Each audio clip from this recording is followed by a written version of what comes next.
আপনি আমার কথা লিখে রাখেন। Mithila will be finished in a one day. সিল্কের নাম শুনলে মানুষ ভূমি করবে। একটা নারী কিভাবে ধ্বংস হয় সেটা এখানে বলা হবে। ভিডিও শুরুতে বলে দিচ্ছি, ডোন্ট স্কিপ দ্য ভিডিও।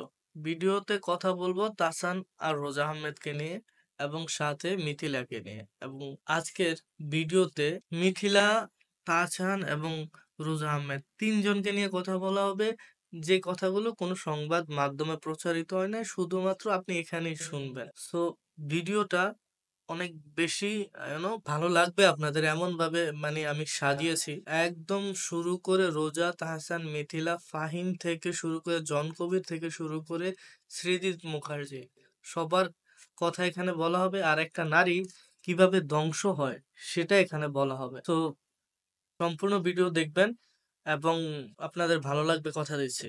শুরু করব প্রথমে তাহসান রোজা আহমেদের বিয়ে নিয়ে। তারা 3 তারিখ জানুয়ারিতে 2025 সালে বিয়ে করে এবং রোজা আহমেদ অলরেডি সংবাদ মাধ্যমে জেনেছেন যে রোজা আহমেদ বরিশালের মেয়ে।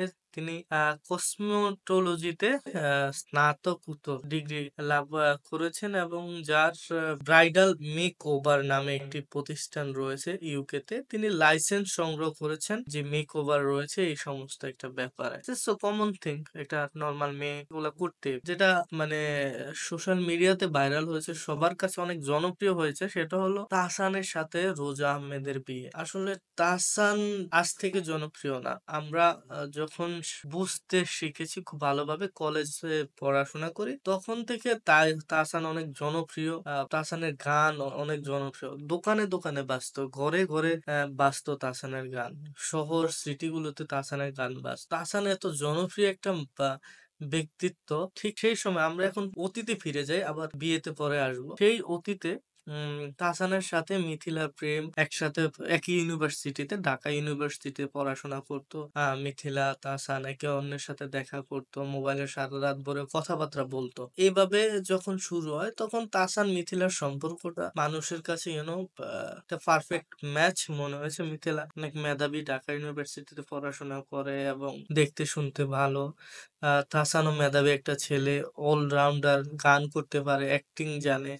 আহ সো সব দিক থেকে সবাই মনে করছে পারফেক্ট একটা ম্যাচ এবং সবাই এভাবে মেনে নিয়েছে যে একে অন্যের জন্য তৈরি হয়েছে। বাট সেই তৈরি হওয়াটা বেশি দিন কিন্তু স্থায়ী হয়নি। কিন্তু স্থায়ী তার আগে আমি বলে নেই, যখন তারা এভাবে লম্বা সময় প্রেম করলো, 2004 থেকে 6 সাল তারা সাথে দেখাশোনা করে, কথাবার্তার পরে 6 সালে তারা বিয়ে করে। বিয়ে করার পর তাদের 11 বছর সংসার হয়। আয়রা তেরিম খান নামে একটা মেয়ে আছে তাদের।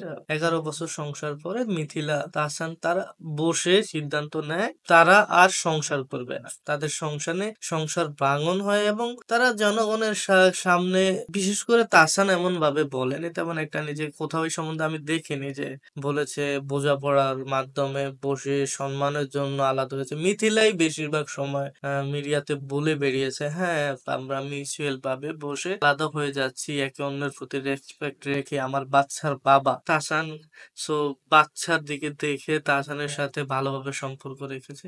এগুলা মিডিয়াতে শো অফ করা, যেটা আসলে পার্সোনাল যাদের অনেক প্রবলেম ছিল। আর প্রবলেম না থাকলে একটা এত সুন্দর সম্পর্ক আলাদা হয় না। এত ভালো পারফেক্ট ম্যাচ একটা সম্পর্ক, সেটা কিভাবে আলাদা হয় কেউ বিশ্বাসই করতে পারেনি যে তাহসান মিথিলার মতো একটা সংসার হঠাৎ করে আলাদা হয়ে যাবে। যখন আলাদা হওয়ার খবর হয়, এখন কি সোশ্যাল মিডিয়া ব্লাস্ট করেছে যে তাহসান রোজা আহমেদের বিয়ের এখন যে কথা হচ্ছে, এটাতে কি ব্লাস্ট করেছে, তার থেকে বেশি ব্লাস্ট করেছে ওই সময়। তাদের 11 বছর সংসার পর আয়রা তেহরিম খানের একটা বাচ্চা হয়। বাচ্চা হওয়ার পরে তারা আলাদা হয়ে যায়। আলাদা হয়ে যাওয়ার পরে মিথিলা যেটা করে, মিথিলা ডাক ডোল পিটিয়ে বাংলাদেশ ভারতকে দেখিয়ে ইদার ওদের এদিক সেদিক করে সারা মিডিয়া তোলপাড় করে সৃজিত মুখার্জিকে বিয়ে করে। এই সৃজিত মুখার্জিকে বিয়ে করার আগে মিথিলার কিছু কীর্তি কাহিনী সোশ্যাল মিডিয়া, টিভি মিডিয়া সব জায়গায় ভাইরাল হয়। ফাহমি নামের এক ভদ্রলোক, যিনি এখন এত একটা নাই, তখন হয়তো টিভি মিডিয়াতে একটু জনপ্রিয় ছিল। বিভিন্ন সময় ফাহমির ভাইরাল কিছু ক্লিপস আমরা দেখেছি সোশ্যাল মিডিয়াতে। আপনি যদি দেখতে চান তাহলে আপনি ফাহমির ভাইরাল ক্লিপ, ফাহমি লিখে চার্জ দিলে কিছু ফানি ক্লিপস পাবেন। তো এই ফাহমির সাথে মিথিলার অন্তরঙ্গ কিছু মানে পিকচার ভাইরাল হয়। তারপর অনেকে এই সম্পর্ক বিচ্ছেদের যে কারণ, সেই কারণটা অনেকে জন কবিরকে দোষারোপ করেন। জন কবির তাহসানের সাথে একটা খুব ভালো সম্পর্ক ছিল, খুব ঘনিষ্ঠ ফ্রেন্ডলি, একজন আরেকজনের আত্মা ছিলেন। একসাথে তারা গান করা শুরু করেছেন, তারা একটা ইউনো একটা ব্যান্ড দল তৈরি করেছেন, দাঁড় করিয়েছেন।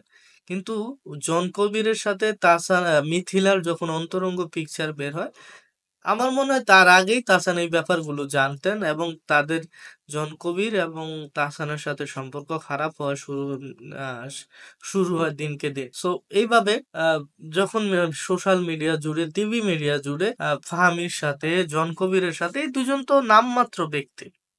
আমি বললাম এই দুজন তো মাত্র নামমাত্র ব্যক্তি, এছাড়া আরো কত কে রয়েছে যার সাথে মিথিলার খারাপ সম্পর্ক থাকতে পারে, কারণ দুজনের নামই তো এসেছে। সো আরো তো হতে পারে, এটা অসম্ভব কিছুই না। একটা মেয়ে এগুলা দুইজন দেখিয়েছেন সবার জাতিকে, গোপনে কোথায় কে কি করেছেন সেটা মিথিলাই ভালো জানে, আর বিধাতা আল্লাহ ভালো জানে। যাই হোক, জন কবির ফাহমির সাথে যখন যখন এই পিকচার ক্লিপস গুলো সোশ্যাল মিডিয়াতে ভাইরাল হয়, ভাইরাল হওয়ার পর মিথিলা কলকাতার পরিচালক অ্যাক্ট্রেস সৃজিতকে বিয়ে করেন, এবং বিয়ে বললাম তো ডাকডোল পিটিয়ে ইন্ডিয়া বাংলাদেশ এই পার ওপার থেকে শ্বশুর জামাই এই পারে আসে, এইভাবে তারা বিয়ে শাদী করেন। বিয়ে শাদী করার পরে এখন সৃজিতের সাথে যে ভালো সম্পর্ক আছে সেটা মাঝে মাঝে সোশ্যাল মিডিয়া বিভিন্ন নিউজ পেপারে আসে যে ভালো সম্পর্ক নেই, সম্ভবত ভাঙনের দিকে রয়েছে সৃজিতের সামনে। আর মৃথিলা মুসলিমেও তো বাংলাদেশে থাকেন, সৃজিত থাকেন ওপারে। সো বিয়েটা একটা দেখানো মাত্র আর কি।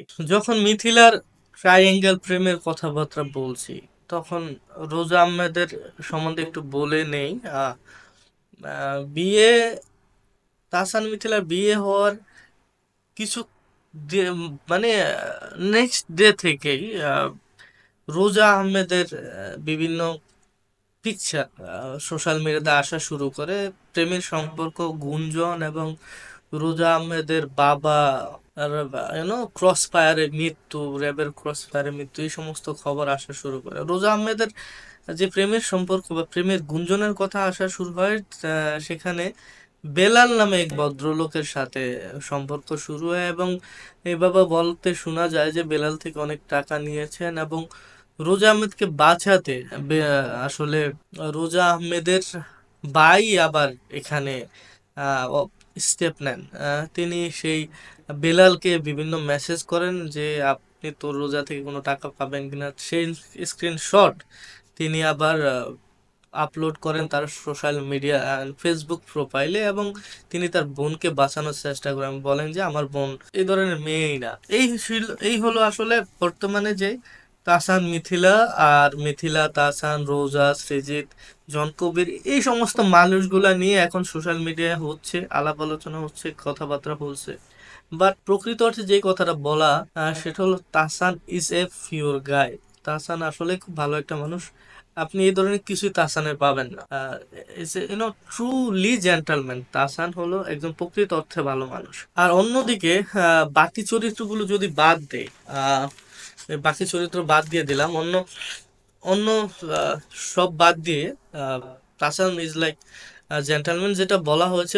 আপনি যদি মিথিলার কথা বলেন, আপনি আমার কথা লিখে রাখেন, Mithila will be finished in a one day, এক সময় শেষ হয়ে যাবে মিথিলা। আপনি একটা কথা বলি আমি আপনাকে, এন্টারটেইনমেন্ট একটা বিদ্যা বালান একটা মুভি রয়েছে, মুভিটার নাম ভুলে গিয়েছি, বাট যে কথাটা, যে ডায়লগটা দেয় বিদ্যা বালন, সেটা হলো এন্টারটেইনমেন্ট এন্টারটেইনমেন্ট এন্টারটেইনমেন্ট, যেখানে আসলে শুরুতে বিদ্যা বালান অনেক স্ট্রাগল করে, অনেক সংগ্রাম করে, তারপর তার রূপ যৌবন দিয়ে ফেমাস হয় সারা দুনিয়া জুড়ে, এবং সবাই শুধু বিদ্যা বালানের নাম নিতে থাকে। সেখানে সিল্ক নামে বিদ্যা বালানকে ডাকা হয়, এবং সিল্ক এত বেশি জনপ্রিয় হয়েছে, বাচ্চা থেকে বুড়ো করে থেকে শুরু করে সবাই সিল্কের মুভি দেখে। But in the certain of time সিল্কের পতন হয়, সিল্ক নিঃশেষ হয়ে যায়। সিল্ককে তখন তো কেউ দেখা শুরু করেই নাই, বরঞ্চ সিল্কের নাম শুনলে মানুষ বমি করতো, এমন অবস্থা হয়ে যায়। তো আপনি লিখে রাখেন, মিথিলা উইল বি ফিনিশড, অনেকটা সিল্কের মতো পতন হবে, বেগুন পচা বা মাছ পচার মতো, যা মানুষ নিতেই চায় না। একটু ওয়েট করেন, আমার কথা মিলিয়ে নিয়ে নেবেন যে মিথিলা এক সময় এভাবে শেষ হয়ে যাবে। ভালো থাকবেন, দেখা হবে পরবর্তী ভিডিওতে। আহ, অন্য কোনো দিন আর কি টপিকস নিয়ে আপনি ভিডিও দেখতে চান সেটা আমাকে জানাতে পারেন। টাটা, আল্লাহ হাফেজ।